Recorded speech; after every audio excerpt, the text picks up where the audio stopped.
డాల్ఫిన్లు మంచి తెలివితేటలు ఇంకా సామాజిక ప్రవర్తనకు ప్రసిద్ధి చెందాయి. డాల్ఫిన్ జీవితకాలం జాతులను బట్టి మారుతుంది. ఉదాహరణకు బాటిల్ నోస్ డాల్ఫిన్లో అడవిలో 40 సంవత్సరాలకు పైగా జీవించగలవు. అయితే కొన్ని ఓర్కాస్ 80 సంవత్సరాలు లేదా అంతకంటే ఎక్కువ కాలం జీవించగలవని తెలిసిందే. డాల్ఫిన్లు చీకటి లేదా బురద నీటిలో నావిగేట్ చేయడానికి, ఆపై వేటాడేందుకు ఎకోలోకేషన్ను ఉపయోగిస్తాయి. డాల్ఫిన్ల సమూహాన్ని పాడ్ అంటారు.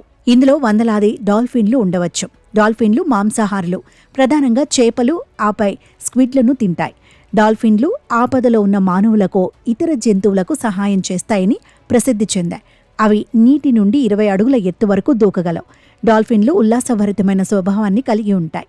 తరచుగా అలలపై సర్ఫింగ్ చేయటం లేదా సముద్రపు కెరటాలపై ఆడుకోవడం వాటికి ఇష్టం.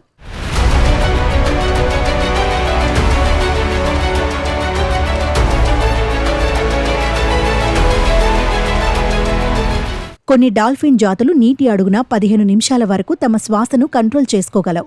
డాల్ఫిన్లు సంక్లిష్టమైన సామాజిక ధోరణి కలిగి ఉంటాయి. అవి ఉమ్మడి లక్ష్యాల కోసం సహకారం వంటి ప్రవర్తనలను ప్రదర్శిస్తాయి. ఇవి ప్రపంచవ్యాప్తంగా మహాసముద్రాలు, ధ్రువ జలాల నుండి ఉష్ణమండల జలాల వరకు కనిపిస్తాయి. ఉన్న వాటిలో బాటిల్ నోస్ డాల్ఫిన్ అత్యంత ప్రసిద్ధి చెందిన జాతి అని చెప్పవచ్చు.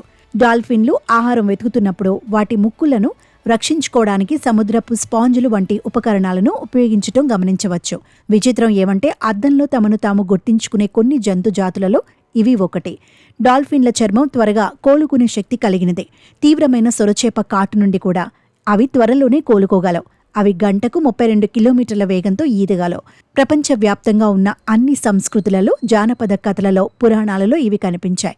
బాటిల్ నోస్ డాల్ఫిన్ వంటి కొన్ని జాతులు ప్రస్తుతం అంతరించిపోతున్నప్పటికీ మరికొన్ని ఆవాస నష్టం, కాలుష్యం ఇంకా ఫిషింగ్ నెట్ల వల్ల ముప్పును ఎదుర్కొంటున్నాయి. డాల్ఫిన్లు భూమిపై అత్యంత స్నేహపూర్వక జీవులలో ఒకటిగా ప్రసిద్ధి చెందాయి. అవి ముద్దుగా ఉంటాయి. అయితే ఇవి సాధారణంగా హాని చెయ్యనివి. అయితే చాలా మందిలో డాల్ఫిన్లు మనుషులపై దాడి చేస్తాయా అనేది ఒక సాధారణ ప్రశ్న. మనుషులపై డాల్ఫిన్ దాడులు చాలా అరుదైనప్పటికీ బ్రెజిల్లో ఒక సంఘటన జరిగింది. డాల్ఫిన్ కొట్టిన వ్యక్తి అంతర్గత గాయాల ఫలితంగా మరణించాడని తెలిసింది. సాధారణంగా అవి బెదిరింపులకు గురైనట్లు లేదా ప్రమాదంలో ఉన్నట్లు భావిస్తే అవి అప్పటికీ విధ్వంసక జంతువులుగా మారవచ్చని చెబుతారు.